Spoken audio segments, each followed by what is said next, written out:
Excessive deductions and harassment by online lending apps, Philippines.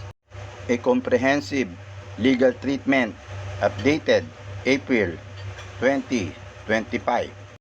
Number 1. Introduction.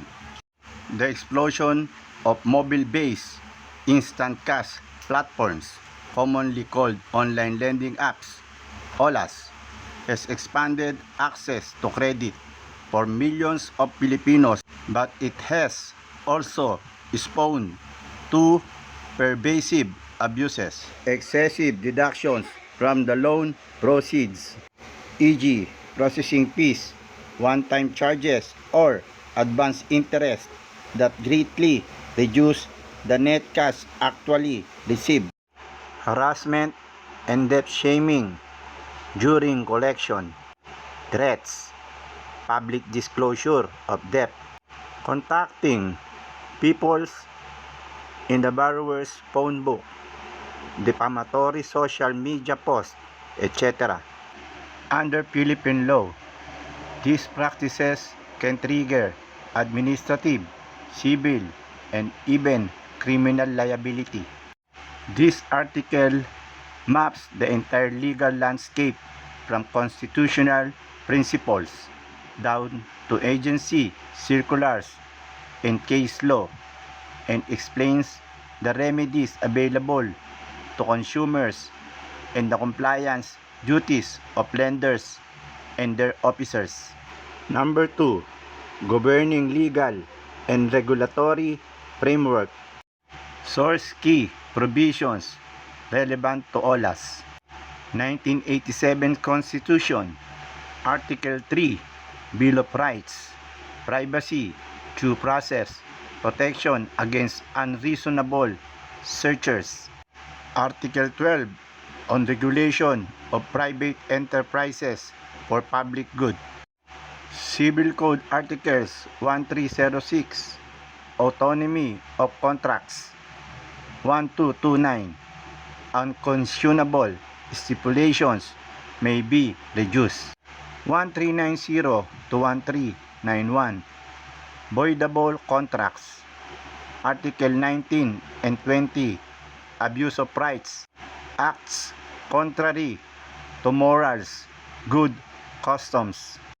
Usury law, Act 2655, interest ceiling, repealed by CB Circular 905, 1982, but jurisprudence, e.g. Medel B. CAGR 131622, November 27, 1998, still invalidates unconscionable, iniquitous, or shocking rates or deductions.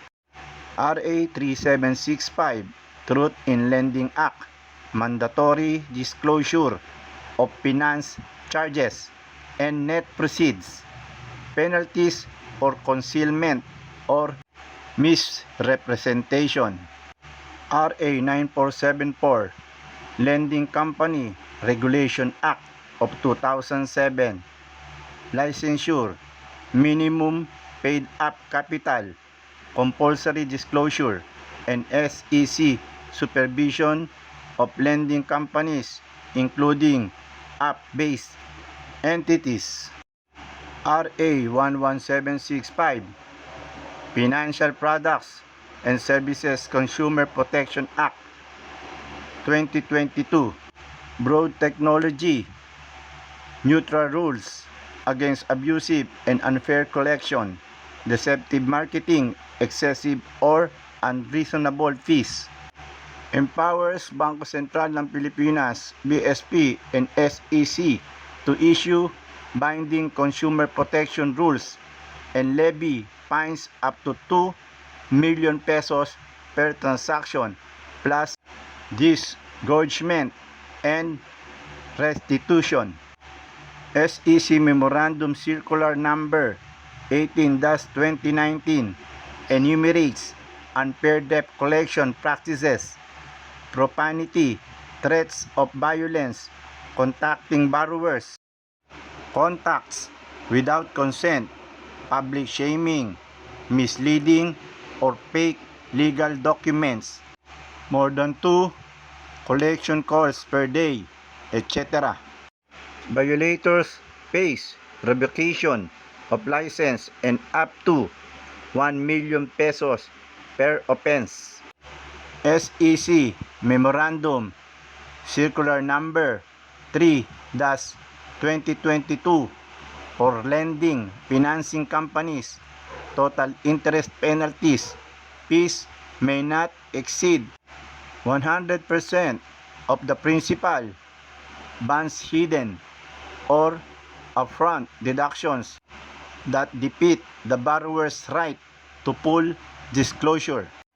Data Privacy Act RA 10173 and NPC circulars requires valid consent, legitimate purpose, and proportionality in data processing. Contact scraping and debt shaming are punishable by up to 5 years imprisonment and 2 to 5 million pesos fines.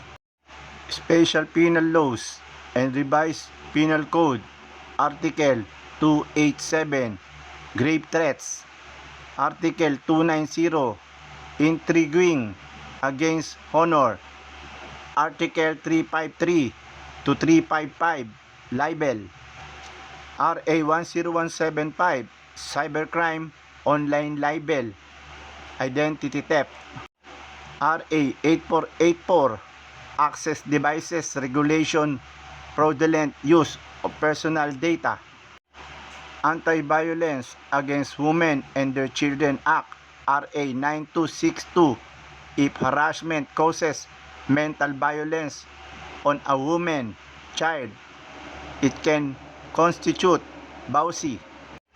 BSP Circular Numbers 941 and 1096 for banks and quasi-banks engaged in digital lending.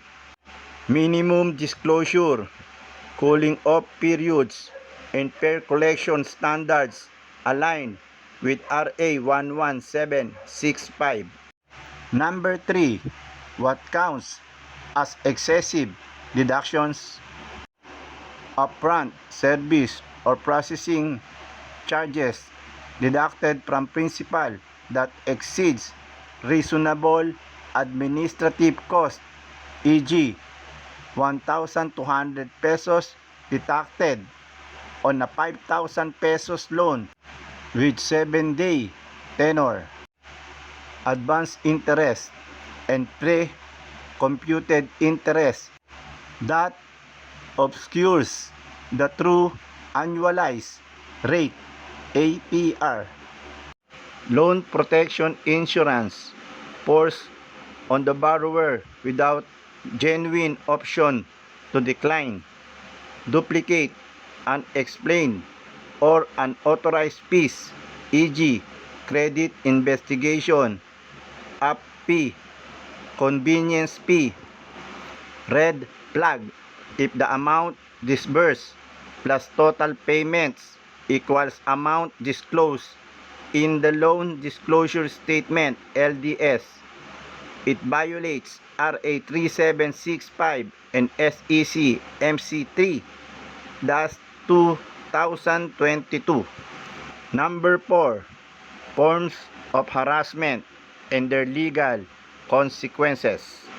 Harassment modus, typical acts, violated provisions, debt shaming, public shaming, posting borrowers' photo or debt notice on Facebook, mass text blast to contacts.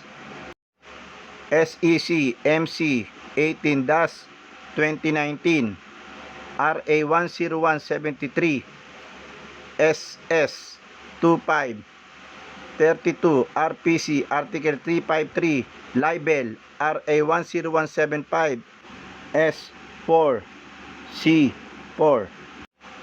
Threats and coercion.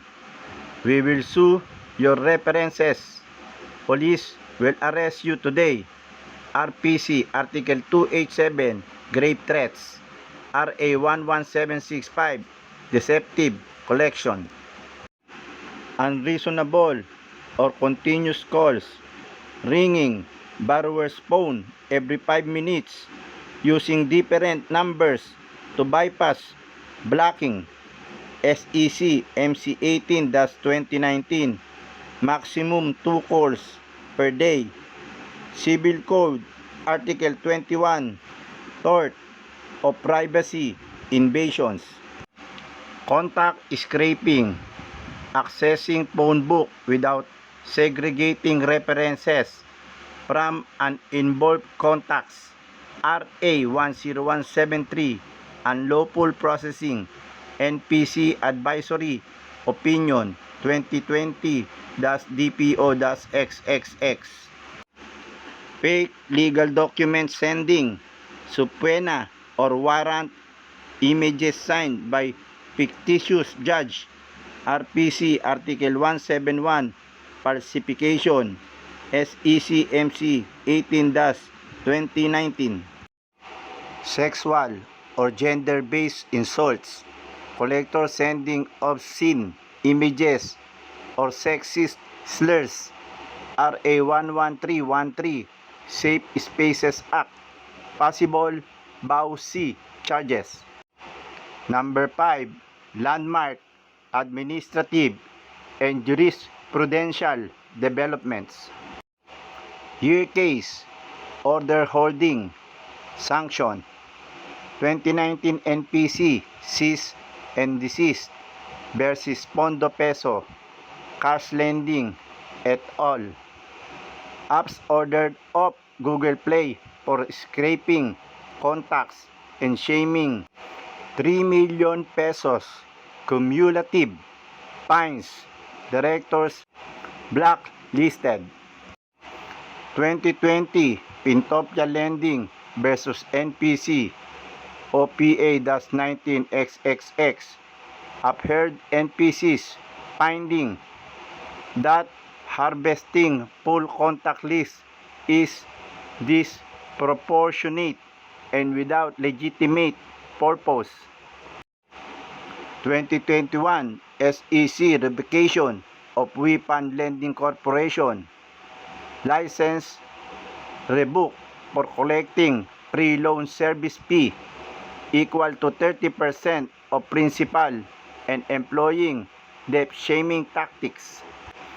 2022 SEC MC 3-2022 sets 100% total cost cap effective 06 March 2022.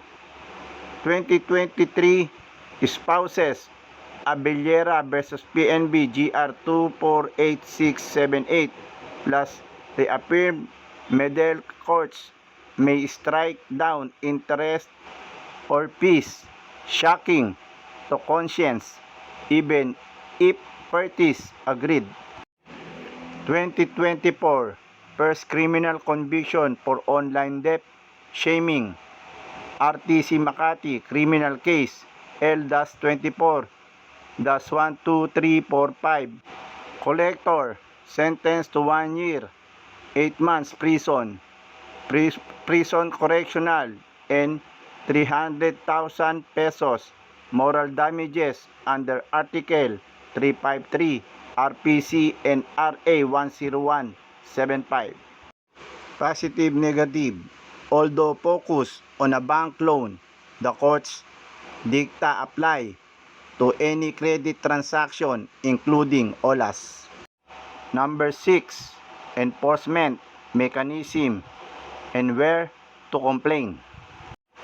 Abuse encountered, primary agency procedure, typical outcome.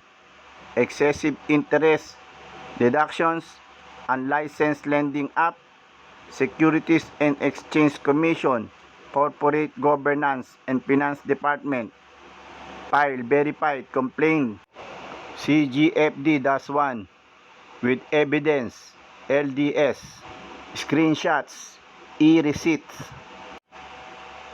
Cease and desist suspension, revocation of certificate of authority, Fines up to 1 million pesos. Violation. Data scraping. Disclosure of borrower's debt to contacts. National Privacy Commission NPC online. Complaint assisted form within 15 days of discovery, mediation, then formal investigation. Stop processing order, permanent ban from App Store. Fines 500,000 pesos to 5 million pesos.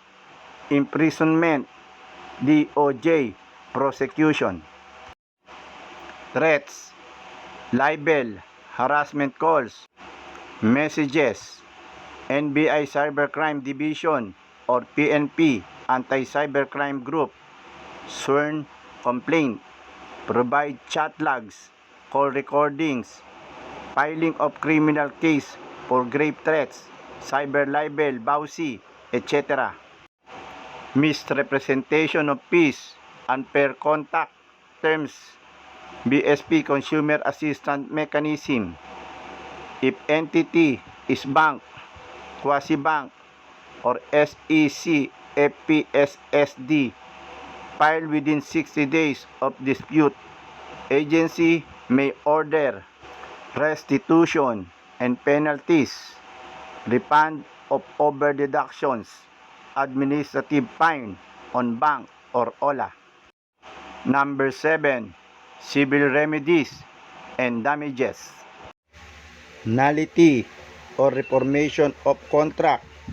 Civil Code Articles 1390, 1365. When deductions are unconscionable, reduction of interest. P. Article 1229. Courts equitably lower excessive charges. Actual damages, lost wages, service charges, moral damages, mental anguish from harassment. Exemplary damages to deter industry wide malpractices. Attorney's fees, Article 2208, if borrower forced to litigate. Small claims, revised AM 08-8-7-SC as amended 2022 now covers up to 400,000 borrowers can file harassment related damages without a lawyer. Number 8. Criminal exposure of corporate officers and collectors. The bail of corporate fiction affords no shelter when the acts are patently unlawful or when officers directly participate in the illegal collection practice. SEC and Bank Resolution in regards Past Pera Lending Corporation, October 2021. Offense penalty range, unlawful processing of sensitive personal data, RA 10173, 3 to 6 years and 500,000 pesos to 4 million pesos. Cyber libel, RA 10175, prison correctional, 6 months to 6 years and fine based on court discretion.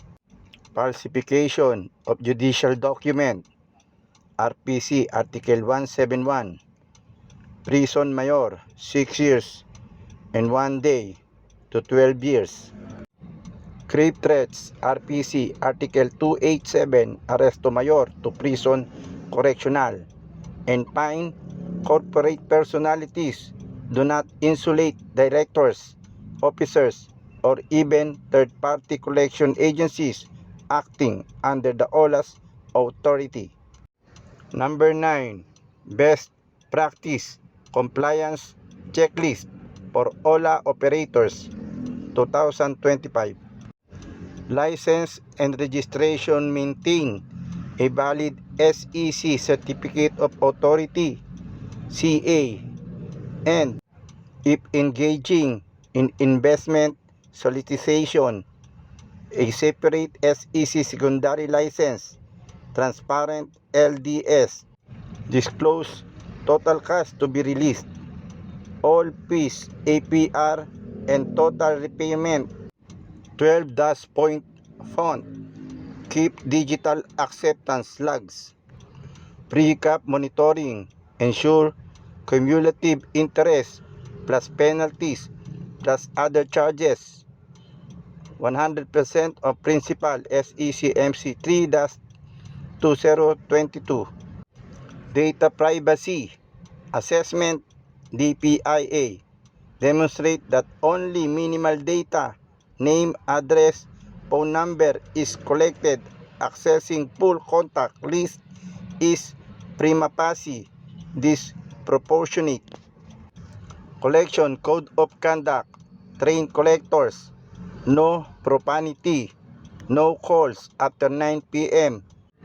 or before 7 a.m. Maximum 2 contacts per day. Keep call recordings for audit. Consumer Assistant Desk 24/7. Channel for disputes.